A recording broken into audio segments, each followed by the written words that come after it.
सीढ़ियों से तेज़ी से नीचे आने के बाद मैंने अपने आप को शीशे में देखा, अपने बाल बनाए, फिर अपनी गाड़ी की चाबी ढूंढने लगा। शायद मैंने कहीं रख दी थी। मैं ऑलरेडी 15 मिनट लेट था। अरे कहाँ रख दी यार। ओह फाइनली मुझे चाबी मिल गई। भाग दौड़ करने की वजह से मेरी सांसें थोड़ी फूली हुई थी।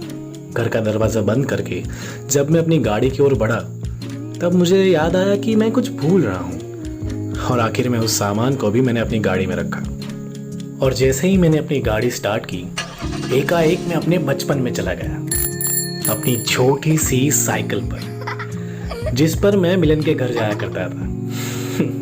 हाँ, उस कमीने दोस्त को ही तो मिलने जा रहा हूं मैं आज।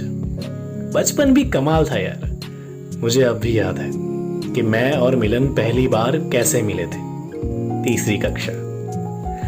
वैसे देखा जाए तो हम दोनों एक ही क्लास में पढ़ते थे, पर अभी तक आपस में ज्यादा कुछ बात नहीं हुई थी, क्योंकि हम दोनों एक दूसरे को अपना दुश्मन मानते थे। जाहिर था, वो पढ़ाई में अच्छा था तो मैं खेल कूद में, वो गणित और विज्ञान में प्रथम आता तो मैं चित्रकारी और कविता पठन में। हम दोनों को जोड़ने के लिए अभी तक कोई धागा बना नहीं था, पर ये तो बाद में पता चला कि हम दोनों को जोड़ने के लिए किसी धागे की नहीं पर सही इरादे की जरूरत थी।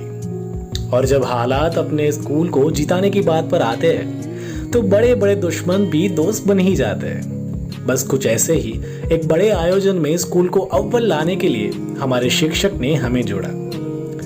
अब जब विज्ञान और गणित के सूत्रों के साथ कविताओं के भावार्थ और चित्र की रेखाएं जुड़ती है, तब जीतना तो निश्चित था। तो कुछ ऐसे हुआ मेरा मिलन। मतलब हमारा मिलन। मिलन मेरे घर से कुछ 2 किलोमीटर की दूरी पर रहता था। कभी मैं उसके घर चला जाता तो कभी वो मेरे घर आ जाता।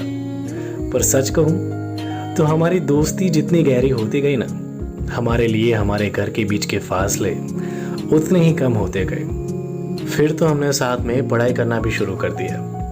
वो मुझे गणित और विज्ञान की जटिलता सिखाता और मैं उसे कहानी और कविताओं की सरलता। ऐसा कहा जाता है कि जब इंसान अकेला होता है तो वो अपना वक्त आसानी से नहीं काट पाता, पर मेरा मानना यह है कि जब इंसान अपने सबसे अच्छे दोस्त के साथ होता है तब वक्त उन दोनों दोस्तों को अकेला छोड़ देता है। हम दोनों के साथ भी कुछ ऐसा ही हुआ। मिलन और मैंने खेल खेल में इतना वक्त साथ में गुजारा था कि पता ही नहीं चला कि हम कब बड़े हो गए। कुछ हाल तो ऐसे थे कि मिलन की माँ हमेशा मुझे उसके बारे में शिकायत करती रहती, और जब मिलन मेरे घर आता तब मेरी माँ मुझसे ज्यादा खाना तो उसे परोस देती। इन दोनों ही हालातों में हमें एक दूसरे की बहुत ईर्ष्या और ज्यादातर खुशी होती। मेरा उसे छोटे भाई की तरह डांट देना, उसका बच्चों की तरह झगड़ना, मेरा उससे रूठना और उसका मुझसे बात ना करना, ये सब तो हमारे लिए रोज की बात हो गई थी।